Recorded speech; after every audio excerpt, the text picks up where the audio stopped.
pada saat ingin membentuk jejak rekam, Didi itu kan datang ke tempat kita. Nah, namanya itu bukan jejak rekam dulu, rekam jejak. Karena kan yang normalnya rekam jejak. Tapi kata Didi kita harus jejak rekam. Apa dasarnya? Katanya jajak dulu baru rekam. Beliau juga pernah bercerita tentang simbol jejak rekam itu, mungkin orang banyak melihat itu adalah simbol kaki sebenarnya.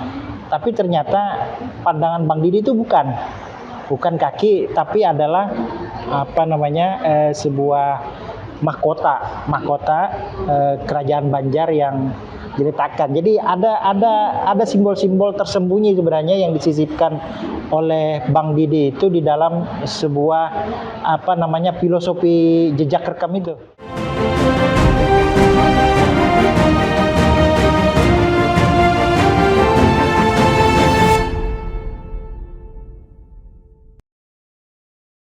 Assalamualaikum warahmatullahi wabarakatuh. Berjumpa kembali kita dalam ngopi. Kali ini masih di Etmi Cafe Kompleks Mandai Jalan Pramuka Banjarmasin. Dalam ngopi kali ini masih kita dalam suasana mengenang kepergian sahabat kita, kawan kita, almarhum Didi Gunawan atau yang biasa kita panggil dengan Bang Dige. Hari ini masih bersama dengan dua sahabat almarhum Bang Dige. Yang pertama ada Bang Anang Rosadi. Assalamualaikum Bang Anang. Waalaikumsalam warahmatullahi wabarakatuh. Sehat hari ini? Alhamdulillah. Lama tidak ketemu, hari ini kita ketemu di ngopi. Kemudian juga ada sahabat Bang Dige, ada Bang Akbar Rahmat. Assalamualaikum Bang Akbar. Waalaikumsalam. Sehat hari ini? Alhamdulillah. Sehat. Jadi hari ini kita kembali ketemu. Walaupun malam ketika almarhum meninggal, kita sama-sama bertiga kan ketemu di rumah almarhum pada saat melayat takziah. Kang beliau meninggal malam itu setelah sholat maghrib kita ketemu di sana. Hari ini kita masih mengenang kepergian almarhum Bang Dige. Pertama saya ke Bang Anang. Bang Anang, rasa-rasanya kan kalau kita bicara Bang Dige, kita ini tiga orang yang pertemanannya kira-kira sudah hampir 20 tahun, jangan-jangan lebih dari 20 tahun kan, Bang Anang. Bagaimana kemudian kita sama-sama dengan Bang Dige, kita sering diskusi, kemudian kita membicarakan banyak hal. Bagi seorang Bang Anang Rosadi sendiri, seorang almarhum Didi Gunawan itu seperti apa? Karena hari ini kan ada banyak orang yang merasa terpukul, merasa kehilangan, termasuk belum pribadi misalnya. Dengan Dige itu tidak hanya sekedar berteman, tapi ada ikatan emosional yang lain, sehingga ketika beliau meninggal ada suasana batin yang berbeda. Bang Anang. Ya, pertama kembali kita ucapkan semoga almarhum diberikan tempat yang layak di sisi Allah SWT. Segala amal ibadahnya atau pekerjaannya selama di dunia itu dirahmati oleh Allah SWT. Jadi memang saya hampir 25 tahun dengan Didi. Tidak hanya sebagai dia berfungsi sebagai wartawan yang profesional sekali, tapi juga sebagai sahabat. Jadi saya juga merasa sangat kehilangan ketika Didi pergi untuk selama-lamanya. Dia adalah penulis terbaik dalam satu dekade ini, dan hampir saat ini saya tidak menemukan orang seperti ini. Artinya bukan menafikan wartawan yang lain, mungkin untuk di dunia pertelevisian mungkin masih ada Rasidi yang berwarna ya. Tapi untuk di dunia pers, sejak masih tulisan artinya cetak orang, itu Didi itu tidak ada tandingannya. Jadi ada konsistensi yang dia lakukan di dalam perjuangan itu. Ketika arah satu tujuan, dia sama, tujuan spektrumnya sama dengan saya gitu. Jadi saya tidak akan pernah melenceng dari tujuan itu. Walaupun di dalam perjalanan ketika saya menjadi anggota DPR itu banyak sekali upaya-upaya untuk melemahkan, upaya-upaya untuk menyogok, lalu memfitnah dan sebagainya. Nah, tapi itu konsistensi diri itu seperti itu. Saya selalu katakan kalau ingin mencapai sebuah tujuan, jangan pernah sekali-kali singgah di persimpangan jalan. Itu saya katakan dengan Didi. Dan dia paham itu. Nah, memang ada satu, sekali dua kali yang mungkin karena dia merasa kita ini sudah terlalu lelah gitu berjuang 20 tahun paling tidak dengan pola, dengan ritme yang sama. Kadang-kala dia juga ada semacam titik pemikiran lelah. Gitu.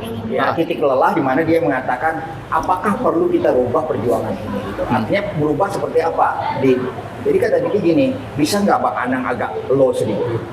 Tidak terlalu kritis dengan pemerintah, tidak frontal dengan pemerintah, ikuti saja kemauan orang-orang itu, lalu setelah di atas baru kita berubah. Dan saya bilang tidak ada tawar-menawar untuk urusan itu. Nah, Didi itu paham itu. Saya tidak ada tawar-menawar dengan itu, karena saya selalu katakan dengan Didi, kalau kita berubah, kalau kita mengikuti seperti itu, maka jangan pernah berharap tujuan itu dapat tercapai. Artinya kemuliaan di dalam profesi atau kemuliaan di dalam hidup ini tidak akan kita ikhtiarkan untuk dicapai. Makanya itu yang pernah agak dia mungkin terlalu lelah, karena toh kita tidak pernah mendapatkan apa-apa dari apa yang kita perjuangkan. Padahal itu sumber duit semua. Ketika saya mengkritik pemerintah, maka itu potensi untuk dijadikan duit. Gitu. Jadi kalau sudah berkompromi, sudah ada negosiasi, sulit orang untuk kemudian menarik garis lurus. Tidak akan mungkin. Karena apa? Karena orang tidak hanya kita merubah daripada niat. Satu, kedua, saya selalu mengatakan bahwasanya ketika seseorang mendiamkan ketidakadilan atau mendiamkan kemungkaran, maka itu adalah sama dengan setan yang bisu, gitu. Setan yang diam istilahnya, setan gagu. Jadi tetap setan yang berbentuk manusia, karena dia ada kemungkaran tapi dia diam gitu. Dia lalu mengatakan, aku netral aja. Netral itu bukan pilihan. Hidup ini antara hak dan batil. Kalau pegang yang hak, maka yang batil harus diperangi. Jadi harus bersikap. Harus bersikap. Nah, disitulah ketika misalnya saya pernah berselisih sedikit. Waktu itu Didi mencurigai soal Kamboja misalnya. Ini saya masih bawa klipnya. Oh iya, Kamboja itu ramai itu. Nah, ini mungkin masih bisa di Kamboja. Oh iya, betul. Dimana saya dengan sangat ekstrim, Anang nyatakan perang dengan wali kota. 4 wali kota saya hadapi zaman itu. Demi mempertahankan agar lahan Kamboja tidak dirubah fungsikan. Nah itu, makanya itu agar tidak dirubah fungsikan. Ada bujukan-bujukan. Pertama adalah bujukan bahwasanya toh itu tidak korupsi. Apa yang saya korupsi dari lahan Kamboja? Karena itu kan lahannya orang-orang beragama lain, orang-orang Nasrani. Nah lalu saya disuruh diam. Nah dari diam itu maka kita akan mendapatkan duit. Nah, Didi pernah sedikit mencurigai quote and quote, dan waktu itu masih belum ada Android, masih WA. Masih SMS. Ya, saya masih ingat betul ucapan Didi itu yang sangat mengagetkan saya. Bang, kalau pian bermain-main, pian akan menghadapi kami semuanya. Nah, itu kata-kata Didi.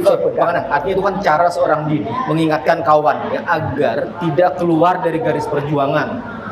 Bukan, dia terhasut.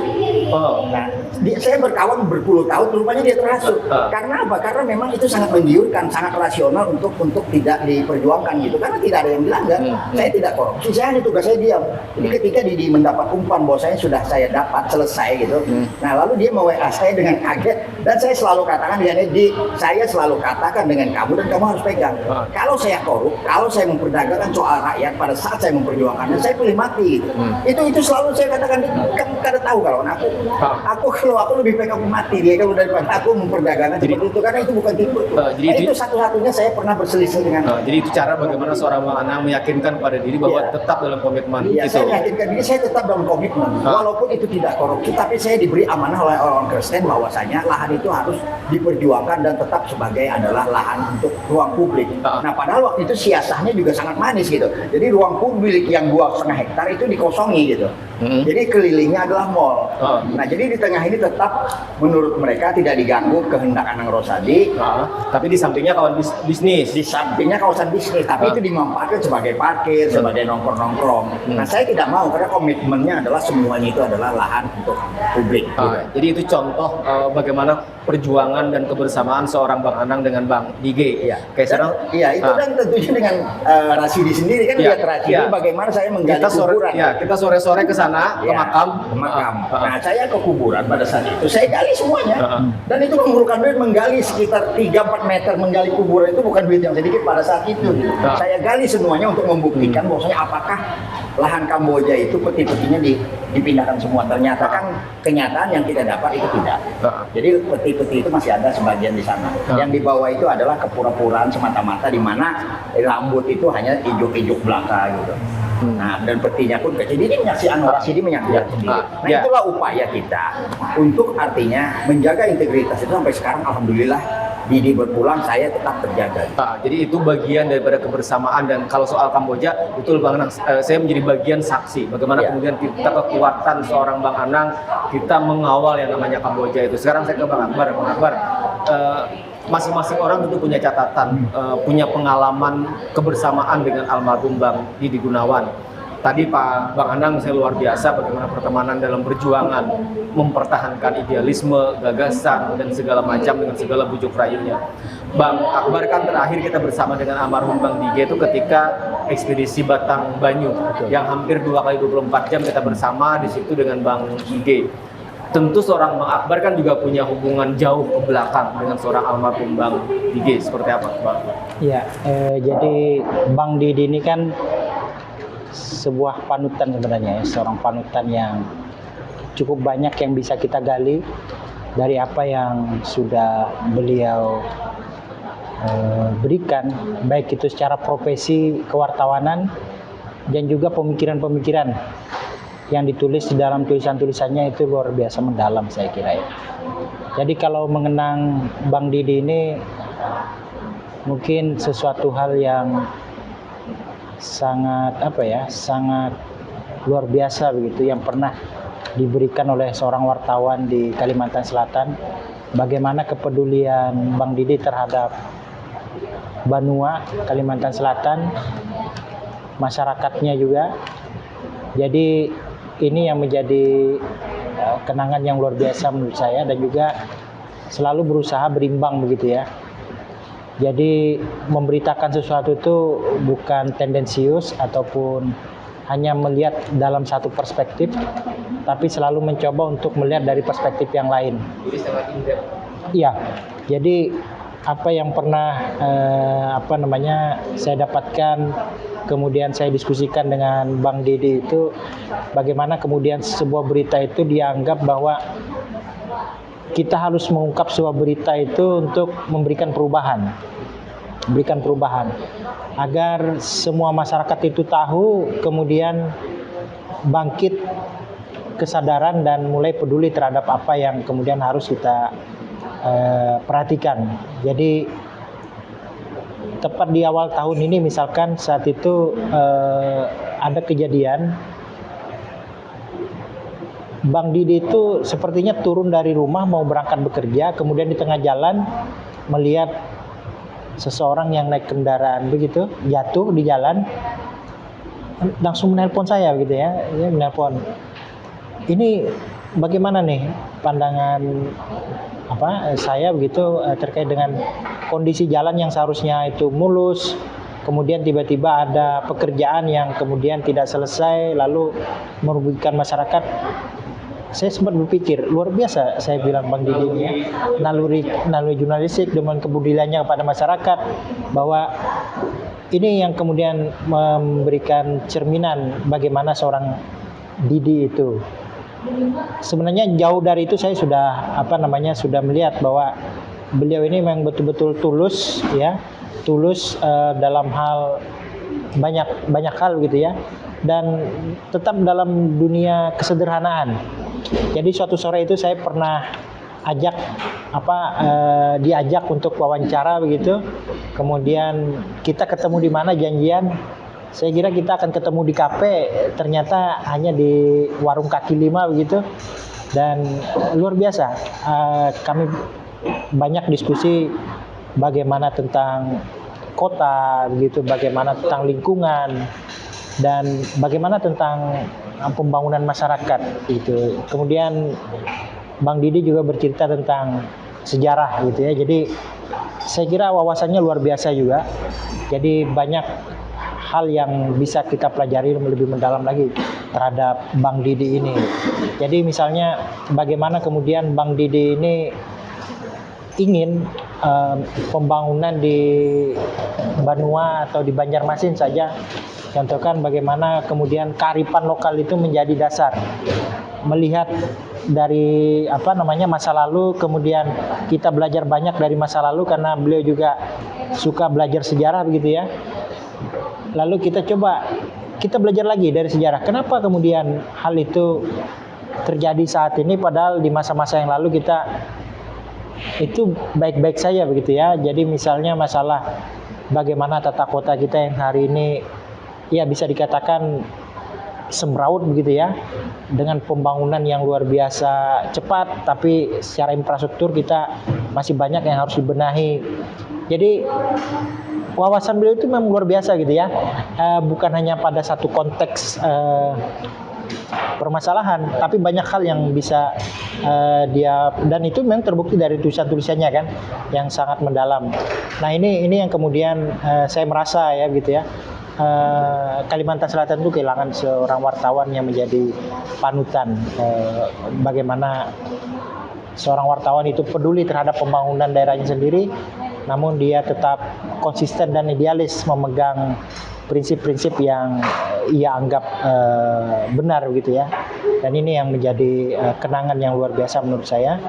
Lagi saat itu ketika kami jaraknya jauh, saya di Jepang, kemudian Bang Didi di di Banjarmasin, sering berkomunikasi dari jarak jauh terkait dengan bagaimana kondisi kita, bagaimana pembangunan kota dan sebagainya, itu sering terjadi. Jadi saya sendiri sekarang ini merasa kehilangan gitu ya. Saya kehilangan seorang yang yang betul-betul peduli dan mencoba mengangkat persoalan-persoalan itu mengemuka. Karena katanya, saya ingat sekali pada saat itu di warung kaki lima itu mengatakan bahwa kita harus tetap bersuara. Apakah suara kita itu didengar atau tidak, itu bukan masalah. Setidaknya kita sudah menyampaikan itu. Itulah tugas kita sebagai akademisi, dia menunjuk saya, dan juga saya sebagai jurnalis katanya. Ini saya rasa luar biasa membekas di di kenangan saya begitu ya. Jadi itu yang kemudian memberikan kesan yang cukup dalam hubungan antara seorang Pak Akbar dengan almarhum Bang. Betul. Apalagi saat itu kita ditutup dengan kebersamaan yang luar biasa.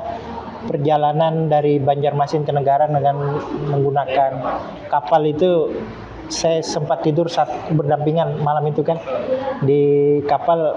Ini betul-betul memberikan kenangan yang luar biasa. Bahkan terakhir itu saya ketemu karena lokasi rumahnya tidak jauh dengan rumah saya. Malam itu beliau mengantarkan anaknya untuk belanja, kemudian kita ketemu di situ, sempat bercengkrama, dan saat itu ternyata beliau itu sudah sakit sebenarnya.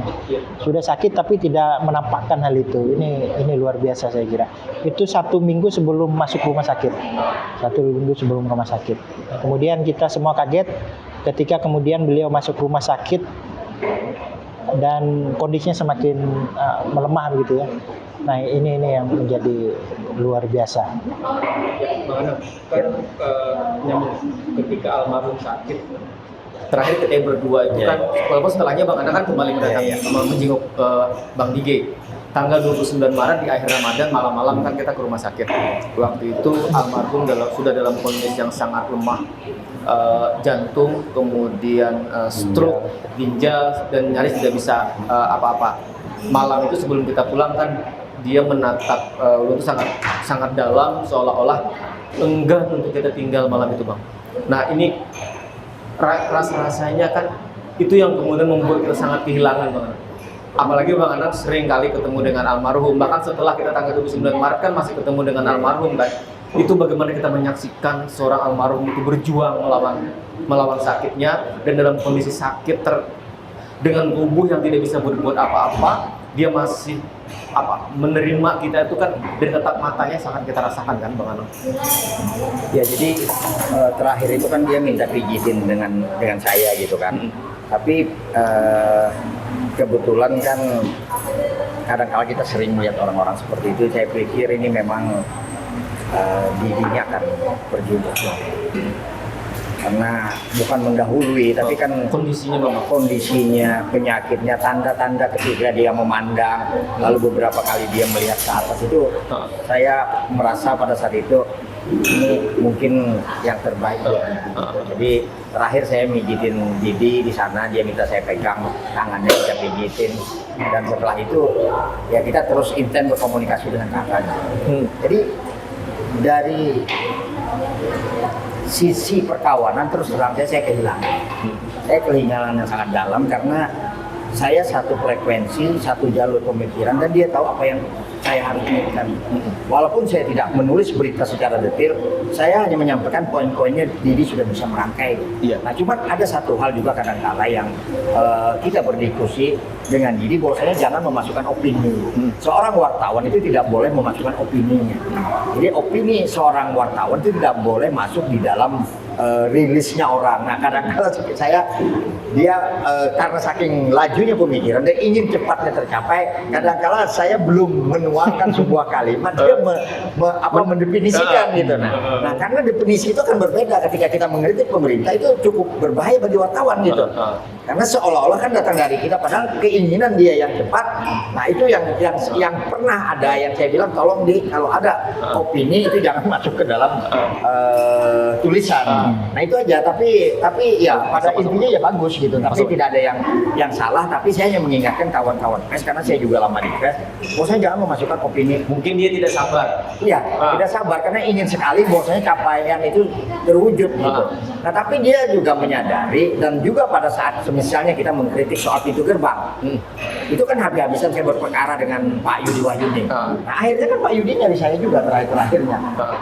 Tolong sampaikan, Anang, aku minta maaf, aku memang ternyata soal gerbang itu memang tidak seharusnya aku bikin pintu gerbang. Itu kan akhirnya orang mengakui. Apa mestinya ini nih? Ini kan soal-soal kenangan lama nih. Ya, itu Kamboja ya? Bukan, ini soal jalan di Pamurus, di mana jalan itu mencari pemiliknya adalah pejabat-pejabat dan anggota dewan.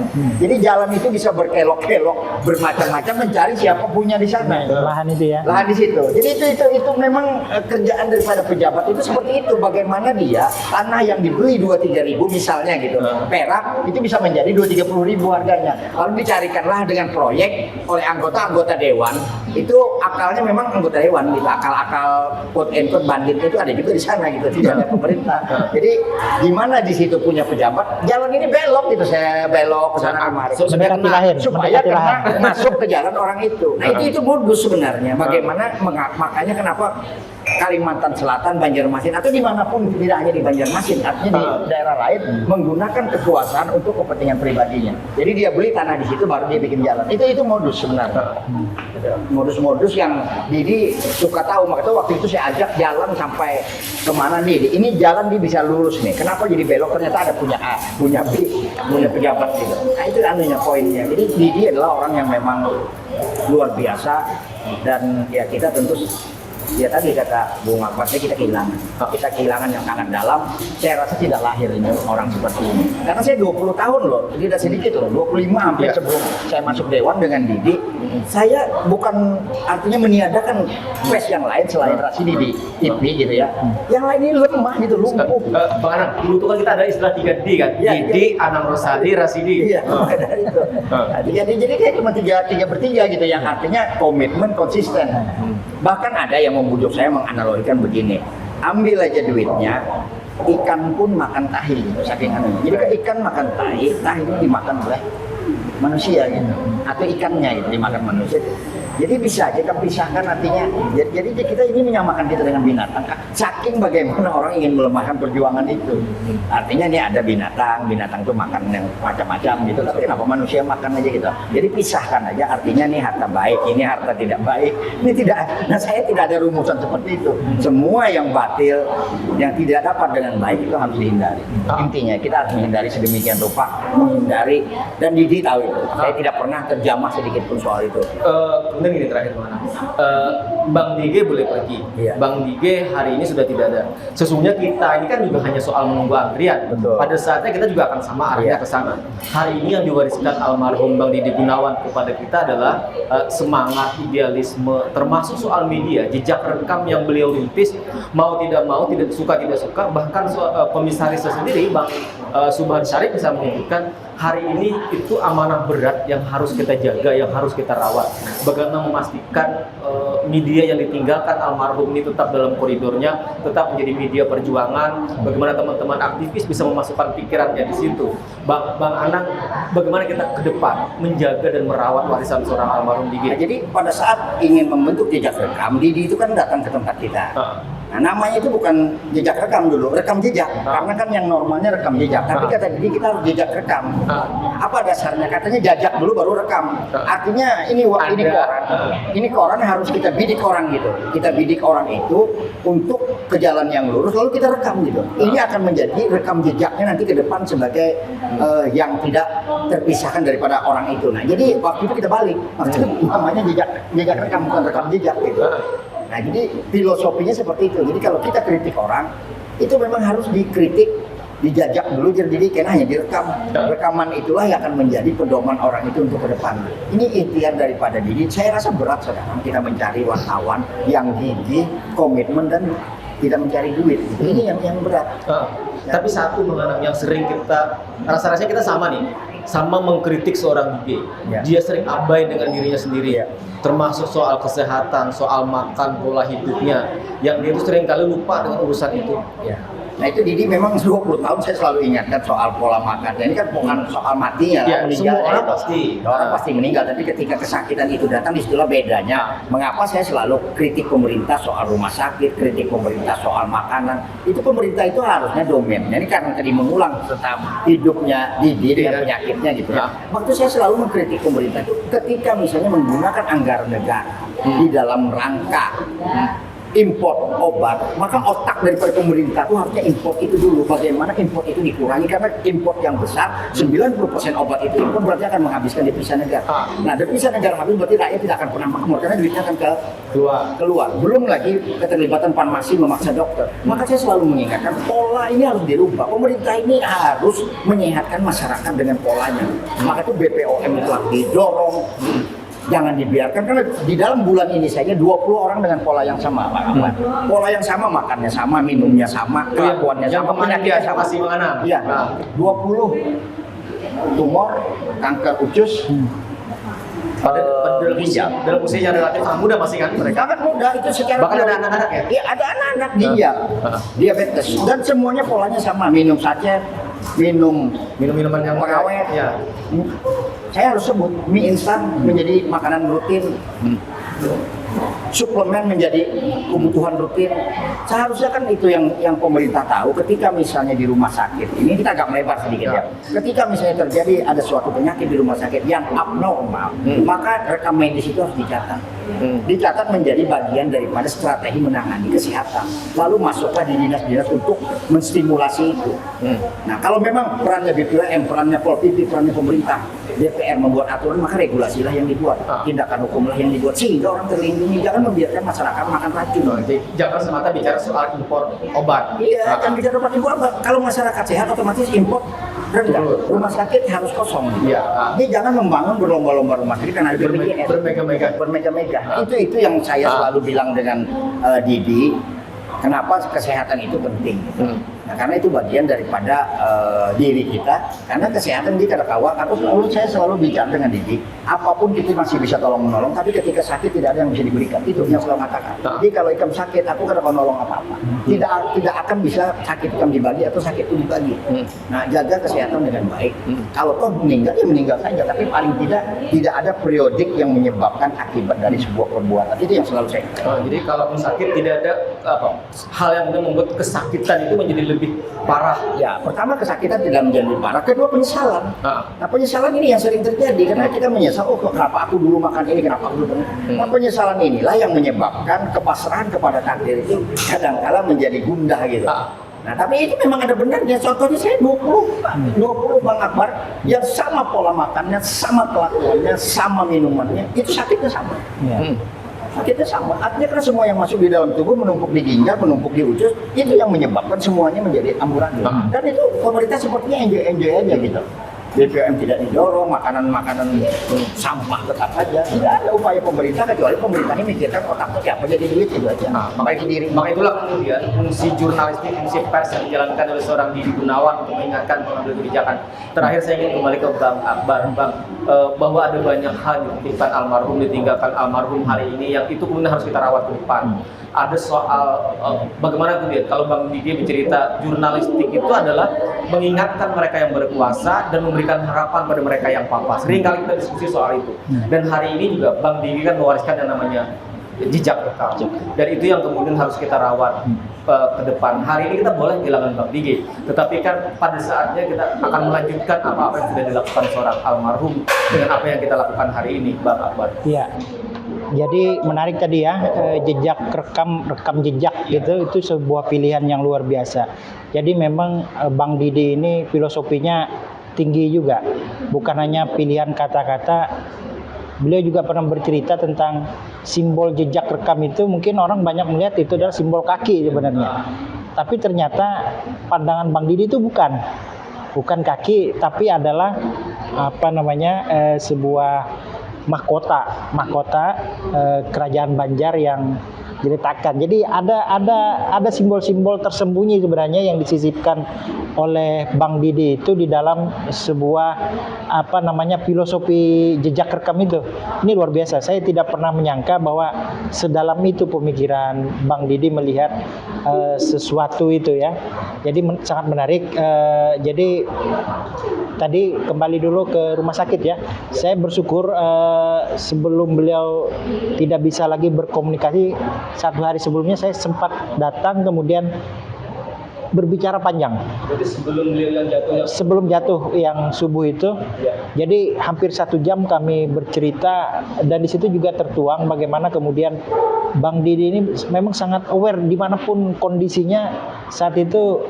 Bahkan seandainya bisa mengetik di rumah sakit, mungkin Bang Didi bercerita bagaimana kondisi pelayanan rumah sakit. Jadi ini luar biasa, banyak hal-hal yang diinformasikan yang seharusnya harusnya kita tulis katanya. Ini kan luar biasa begitu ya. Sampai dalam kondisi kritis sebelum jatuh itu masih sempat berpikiran demikian. Artinya nurani untuk menulis itu luar biasa tinggi. Jadi Bang Didi ini memang banyak cerita yang ini waktu yang sangat sempit sebenarnya ya. Padahal banyak cerita yang bisa kita ceritakan terkait dengan kondisi pemikiran beliau, bagaimana kemudian kepedulian beliau terhadap tadi lingkungan ya, bagaimana kemudian perjuangan masyarakat yang termarginal, kemudian ini sangat menyentuh kita bahwa jangan-jangan tadi kita tidak akan lagi menemukan beberapa tahun dekat ini menemukan sosok seperti Bang Didi begitu ya. Dan tapi kita tetap harus optimis bahwa di luar sana banyak Bang Didi yang lain tapi masih terhalang atau tersembunyi, belum menampakkan diri. Saya yakin setelah Bang Didi hilang, itu akan banyak Bang Didi yang lain di Banua ini akan tumbuh yang menjadi penyemangat lagi, yang bisa melihat bagaimana sosok Bang Didi itu memperjuangkan pembangunan daerah, dan memang berani melawan arus. Ini luar biasa ya, berani melawan arus kemudian bertentangan dengan pemerintah. Ini sesuatu yang sangat langka saya kira di tempat kita ya. Nah, saya yakin banyak di luar sana wartawan-wartawan yang demikian juga, tapi belum menampakkan dirinya ya. Gitu. Oke, jadi itu poin penting betul Bang Akbar, dan nanti sesungguhnya waktu ini kan tidak cukup untuk bicara banyak hal tentang almarhum, tapi rencananya nanti di 40 hari meninggalnya almarhum kita akan ada diskusi khusus soal bagaimana mengenang almarhum. Betul. Diskusi ini kan bukan soal kita tidak ikhlas dengan kepergian almarhum, tetapi kita ingin bagaimana dengan jejak rekamnya seorang almarhum, bagaimana kebersamaannya itu adalah nilai yang tidak boleh hilang. Kan kira-kira itu semangat almarhum boleh hilang, boleh pergi, dan kita pada saatnya pun juga akan pergi, tapi hari ini kita mendiskusikan nilai-nilai baik yang ditanamkan almarhum, kira-kira itu. Nah, itu yang menjadi teladan kita bersama. Semoga nanti perjuangan yang sudah dirintis puluhan tahun ini kita bisa lanjutkan, dan kita akan menggapai pembangunan di Banua kita akan lebih bagus lagi ke depannya. Itu harapan dari almarhum yang mungkin bisa menjadi amanah kita semua, yang memperjuangkan pemikiran beliau terhadap pembangunan di Banua. Oke, baik, terima kasih Bang Akbar Rahman, terima kasih Bang Anand Rosadi atas waktunya. Sehingga sekali lagi Nanti insya Allah kita akan ketemu dalam diskusi yang lebih panjang dalam mengenang 40 hari meninggalnya almarhum. Terima kasih, dan demikian sudah kebersamaan kita dalam Ngopi kali ini, edisi spesial mengenang kebersamaan kita dengan sahabat kita, kawan kita, almarhum Bang Didi Gunawan. Terima kasih dan wassalamualaikum warahmatullahi wabarakatuh. Waalaikumsalam.